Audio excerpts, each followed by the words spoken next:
Is over chapter 6 and chapter 7. So like I said, this is not, I understand, it's not the most exciting. We talk about tissues, membranes, and then chapter 7 is skin, which we won't get to today. But then we start getting into like bones and muscles and and then all the body systems, so yeah. Okay. So this is kind of a start to your concept map. If you kind of want to start here, organizing this information. So let's go over some terms. So histology means the tissue or the study of tissues.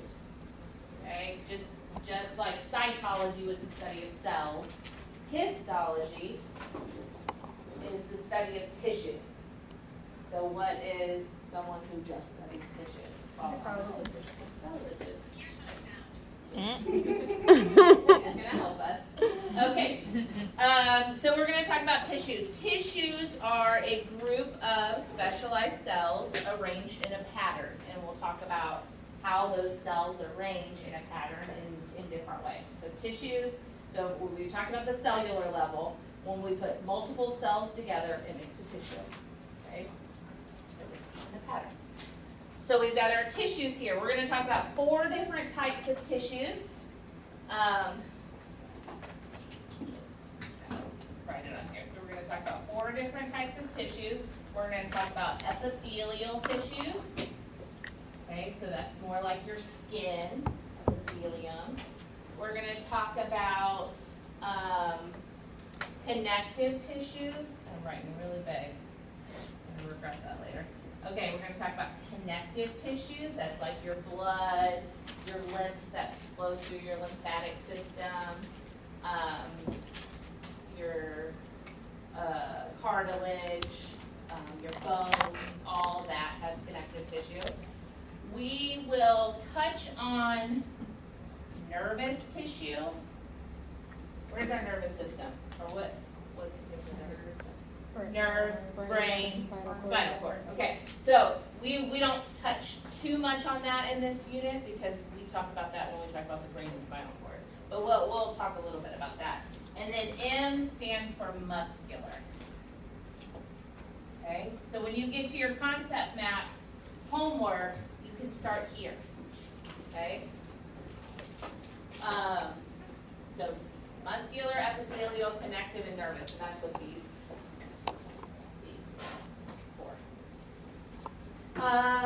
Okay, some other terms that you can or don't have to include necessarily on this concept map are fibrosis and regeneration. So I'm gonna go to regeneration first. Regeneration is the replacement of tissues by cells that are identical to the original cells. Okay, so replacement of tissues with cells that look like they did before. So think of a paper cut. Okay, think of if you got a little paper cut. Within what? A few days, it looks like you didn't even have that paper cut. Okay, depending on how deep it was. Because that would be an example of regeneration. Usually your skin is really good at regeneration. The cells replace the cells with the cells that look like, it looked like before. Fibrosis, what do you think of when I say like fibrous tissue or fibrotic, like fibrin, fibers? Anything come to mind? Fibromyalgia. Right. Your breath, like. Okay. Like if it grows too fat, like if your tissue or something grows too fast, you can get like Fibrous tissue. Yes, fibrous tissue, and is it hard? Yeah. Like real lumpy? Yeah, or like a pea, like feels like a pea or something. Yeah. And it gets bigger, like Yeah. on your monthly. Yep. What did you say, DJ? Yeah. Yeah, fibers under your muscle. Someone else have something? If I thought I had this answer. Go on. like they find fibers, that's how Oh. it's like in forensic, Okay, like gotcha. suspect fibers are like what they find everywhere. Okay, I don't know how to relate to that, but okay. Okay, so when I think of like fibrous tissue, I think of scar tissue, which is kind of where Jasmine and I think is going. So, you know, if you damage certain areas in your body, it replaces with scar tissue, okay? The technical definition is replacement of tissue by the formation of scar tissue. Okay, so adhesions and things like that. A place where this happens, if someone has a heart attack, someone has a myocardial infarction, which is the medical term for a heart attack. That tissue, that cardiac tissue does not go back like what it was, okay? If you have a heart attack and that cardiac tissue is damaged, you will see scar tissue, or not we, but like on imaging, or if they go in, you know, for surgery, they will see scar tissue. It's hard, it's not as pliable and stretchy. Has anybody ever had a keloid? Yes. I have one on my ear like, too. You normally get them like on your nose if you get Yeah. your nose pierced or something. So if you've ever had a keloid, like I have one here because I had my cartilage pierced. And so cartilage isn't connective tissue. So now I just got a bump. I got a keloid, and it's just a bump of scar tissue there. Okay, it doesn't go back to what my ear used to look like. Okay, so fibrous is when we're talking about it replaces itself with scar tissue, and there are areas in the body, like the heart, for instance, where it won't go back to its normal cells and tissues. It'll be replaced with like hard scar tissue, fibrous tissue. Okay. All right, so let's talk about these types of tissues: epithelial, connective, nervous, and muscular. We're going to go through each of them. And we're going to focus in this chapter on those first two, epithelial and connective. We'll expand more on these when we get to those units. This is unit 4, I think, when we talk about the muscles. And we'll talk about, you know, more specifics on that. And then when we get to the nervous system, later on in the class. All right, so epithelial tissue is like your skin. Okay, when you hear the word epithelium, I want you to think of skin. Okay, so that's more of your skin or your mucous membranes. Where do we produce mucus? Yep, mouth, nose, down there, right? Oh, yeah. Any kind of like wet surface Yes. inside. Okay, so the definition of mucous membrane is it is a tissue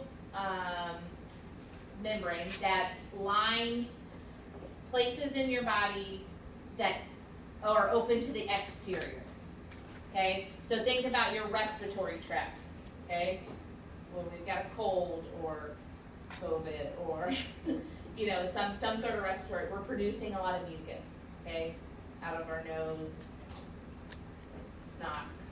Okay, and that's open to the exterior of your body, right? Your GI tract. Okay, mouth and the other end. It's open to the exterior of the body. So mucus in those areas. Okay, so skin and mucous membrane. Connective tissue, I want you to know this, the most abundant type of tissue in our body. Most of our body contains connective tissue. So we're talking our blood is actually more of like a liquid type of connective tissue. You don't think of it like that, but it is. Your lymph, so what flows through your lymph nodes and your lymphatic system. Your bone, so that's more of a dense connective tissue, but inside of our bone, there's connective tissue. Okay? So, and your cartilage is another one. Cartilage, bone, blood, and lymph. Of course, nervous tissue is what makes up our brain, our spinal cord, and our nerves. Okay? So you can even do like this on your concept map. Skin. Mucus membrane.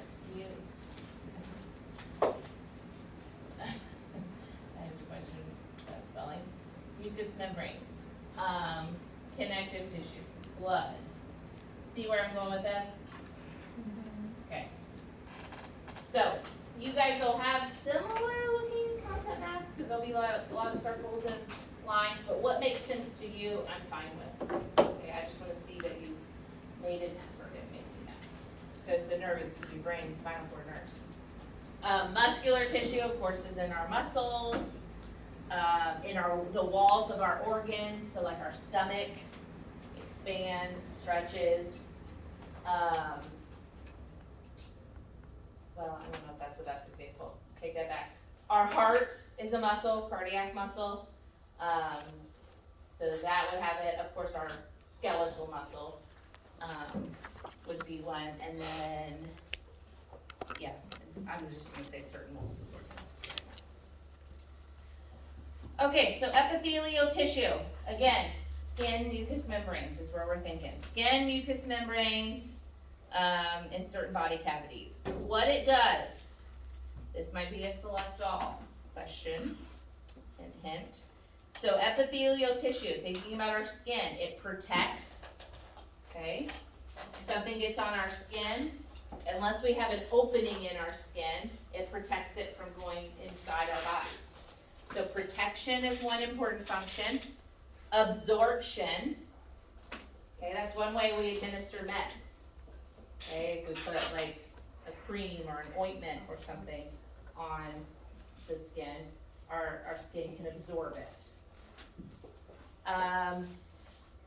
Let's see, secretion. So we secrete sweat and oil through glands that exit our skin. Transportation. So nutrients and water, we can transport through mainly like mucous membranes, we're thinking of that.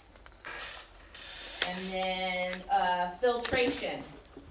So I think of the kidneys when we're filtering like waste that we need to exit.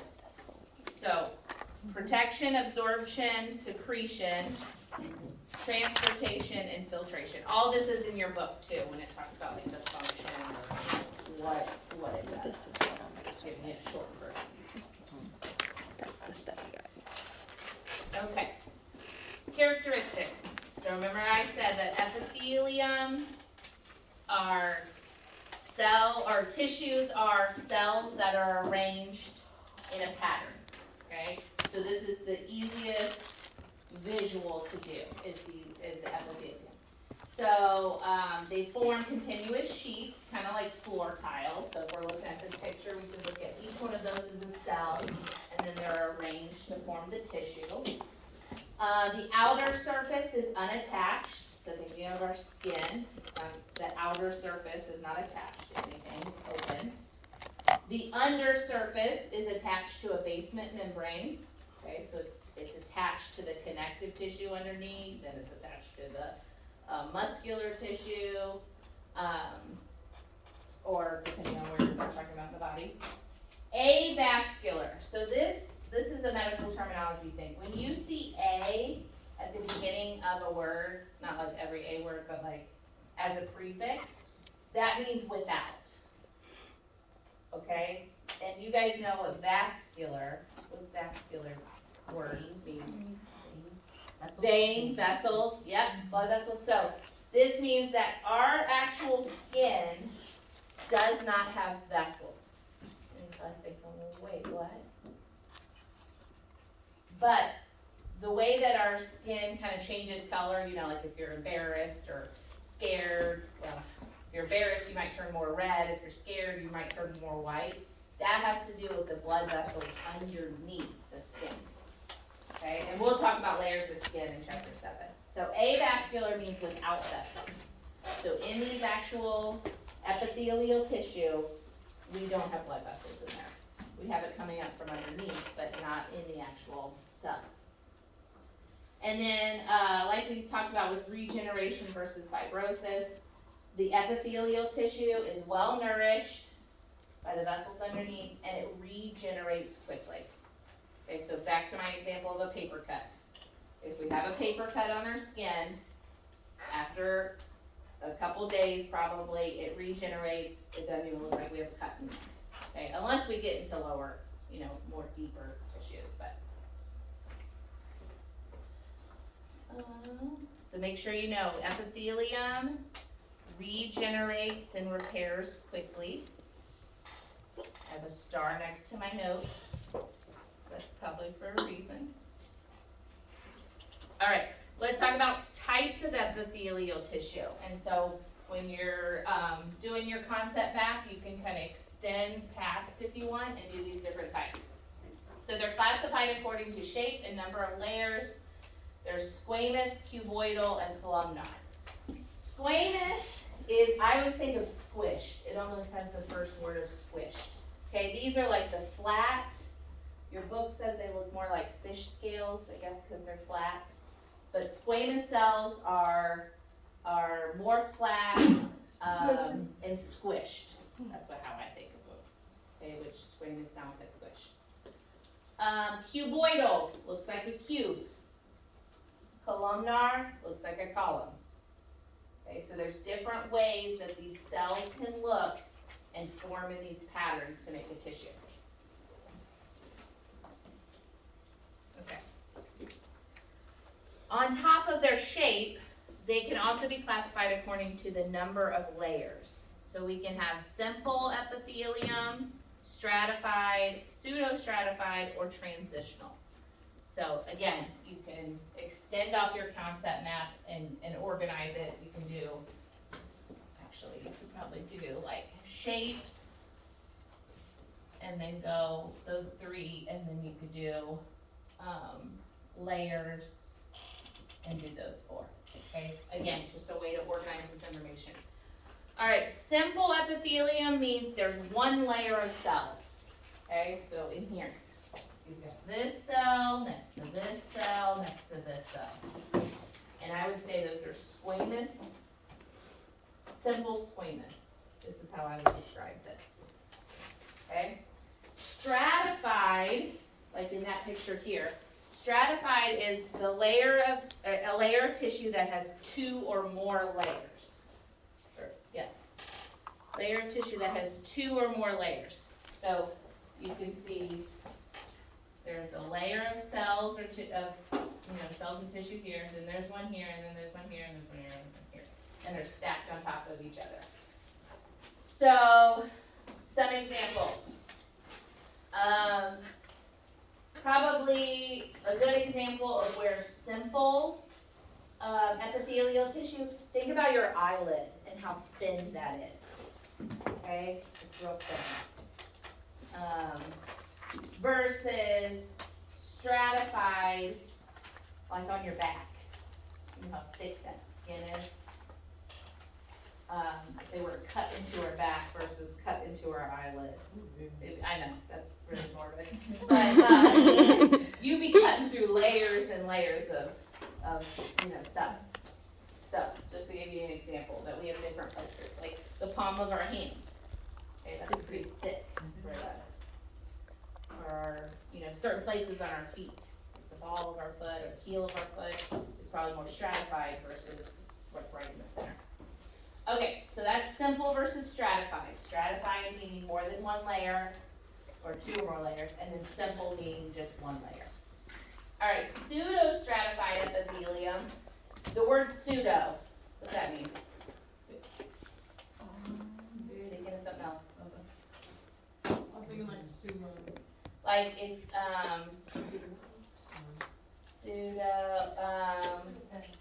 no. I don't know, I can't relate to that. Pseudo meaning like false. Like you're a pseudo, I don't know. Pseudo-barber effect. What? A pseudo-scientist person, you quack. Okay. Like alright. pseudo seizures. PDA. Yeah. Yeah. There you go, say It's that. where, No. like, it usually happens in older people where they will laugh at, like, an angry moment. Like, their Oh. emotions are not. They're not matching up. Yeah. Okay, gotcha. Okay, well anyways, pseudo meaning false. That's what I want you to know. Meaning false. Or appears like it's something different. Okay? So fake or false. So with pseudostratified epithelium, it looks like it's stratified because it has irregular shape. So it makes it look like more than one layer, and I'll show you an example of that next. So our airways and our respiratory system, it looks like, let me just go through it. It looks like it's more than one layer, but if you actually look at a cell, it's this cell next to this cell, next to this cell, next to this It cell. looks like a grapefruit. Grapefruit. Yeah, it kind of does. The nucleus kind of throws you off with the cells, so it looks like it's, you know, this layer on top of this layer, but if you actually look at the cellular level, it is, it's just one layer. So that's what pseudostratified is. It's like falsely stratified. Like if you peel apart a grapefruit. Are you hot? This coffee is really hot. Oh, the coffee, yes. I'll give you guys a break in just a little bit. Okay, and then we've got transitional epithelium. Transition means it's moving from one thing to another. Transitions from one thing to another. So transitional epithelium, it goes from a simple layer to a stratified layer. So the example I want you to know for transitional is our bladder. So depending on if it's full or empty, it goes from simple or stratified. Okay, so what do you think when your bladder is full, when you're sitting here in class, Stratified. wait for me to give you a break. It's stretched out and it is a simple layer. Oh, Okay. looks stratified. Then when you go potty and then you empty your bladder, whoop, and so then it's stratified. Those layers kind of, you know, it's like condensed. Okay. I might have a picture coming up to show you that. Okay, so pseudostratified we talked about, it's falsely stratified, so it's actually one layer, but the way that it looks, you know, funky, you know, shaped. And I would call this more columnar too. I know it's not exactly a column, but you know, nothing's ever a perfect shape in our body anyway. But I would call that columnar. Pseudostratified. What's their function? The function, let's see, so it might be important to know that it's respiratory airways is a good example of where pseudostratified epithelium is. And the function is to facilitate absorption and secretion. So, you know, why is it layered in this way? Because it facilitates absorption and secretion. Okay. Especially in our respiratory airways. We secrete mucus,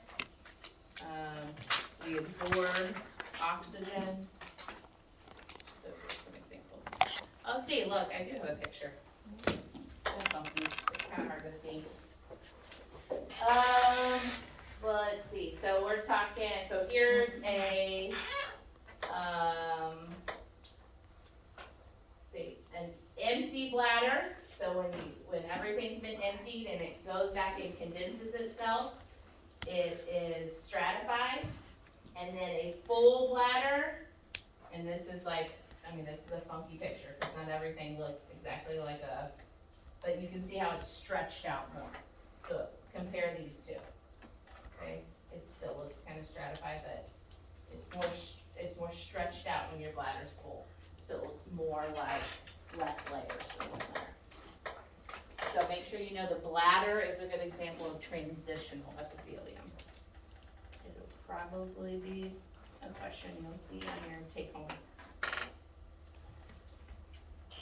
Okay, so here's some examples from your book, and I've said a couple of these. So I said pseudostratified, like in our respiratory airways, bladder for transitional, our mouth and our skin. A good example where stratified squamous is, especially those thick areas of skin, like I think of upper back or the palm of your hands. The ovary surface is a good example of the simple cuboidal, and you can see they're like cube-like and they're all in one layer. Digestive tract, we've got some long, column-like, so simple columnar. And then air sacs in our lungs, so our alveoli, we'll learn about that when we get into the respiratory, but the ends of our the air sacs in our lungs, that has simple squamous, so those squished looking ones. So, a couple examples there. And this is from your book, so. All right, let's do this and I'll give you guys a break. I know the answers are below, but try not to look. Try and test yourself. Okay, so, and these are very like cartoonish, obviously, but we're not microbiologists or anything like that. Okay, number one, what would you call that? Columnar, simple. So simple columnar would be number one, right? So it's named by its layer and shape. So simple columnar. Number two. Yep. So it kind of, if you're just looking at the nucleus, it could almost appear like there's more than one layer.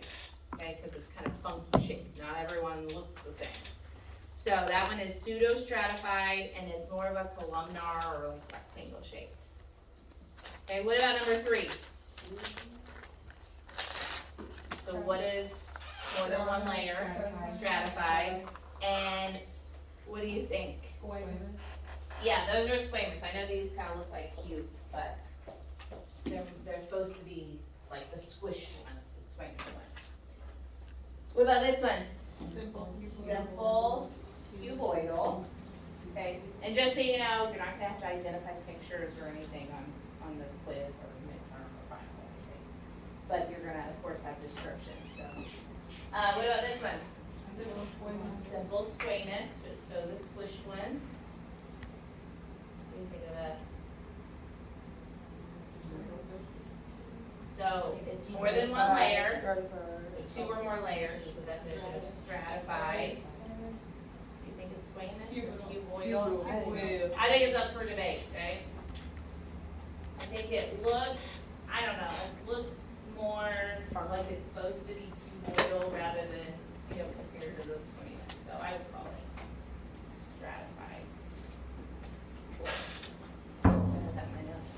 Yeah, stratified cuboidal. Okay, and then the last one.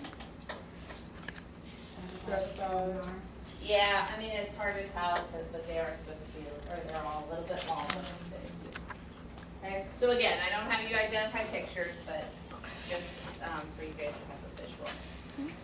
This must be a chart in your book, so same thing I just talked about, the types, the location, and the function. So let's take a break let's just do till